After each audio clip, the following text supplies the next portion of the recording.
ఇయ్యాల రేపు voter card Aadhaar card లేకున్నా ఏం కాదు కానీ ఫేస్బుక్లో అకౌంట్ లేకుంటే అదో రకంగా చూస్తున్నారు పబ్లిక్. మొన్న మా అక్క కొడుకు పిన్ని పిన్ని నువ్వు ముచ్చట్లు ముద్దుగా చెప్తున్నావు అని మురుస్తున్నావు కానీ ముందుగాల ఫేస్బుక్లో అకౌంట్ తెరువు అని ఎక్కిరిచ్చిండు పోరడు. ఏలడంత లేవు కానీ నన్నే ఎక్కిరిస్తావా అందిట్టినా. కానీ వెనకసిరి ఆలోచన చేస్తే ఆడి చెప్పింది కరెక్టే అనిపించింది. ఇక నేను ఎమ్మటే చేరికైనా. ఆలస్యంగా అమెరికా అధ్యక్షుడు ముఖం పుస్తకంలా ఓ కమ్మ తెరిచిండు. వీడియోలు చూపించి పోర్ట్వల్ పెట్టి లైకులు కామెంట్లు కొట్టించుకుంటాడట ఒబామా సారు.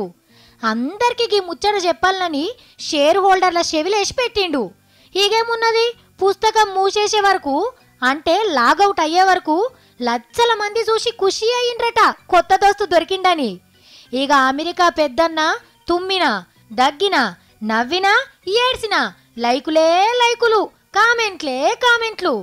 పెద్ద పెద్ద ఇంగ్లీష్ టీవీలు పొడుగు పొడుగు ఇంగ్లీష్ పేపర్లు ఉన్నా కూడా ఈయన గిప్పుడెందుకు ఫేస్బుక్లా ఓ పేజీని ఓపెన్ చేసిండు అని మీకో డౌట్ రావచ్చు.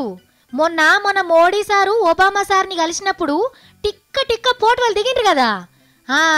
గా పోర్ట్వల్ ఫేస్బుక్లో పెట్టు, నేను లైక్ కొడతా, సూపర్ అని కామెంట్ కూడా పెడతా అని అనుంటాడు.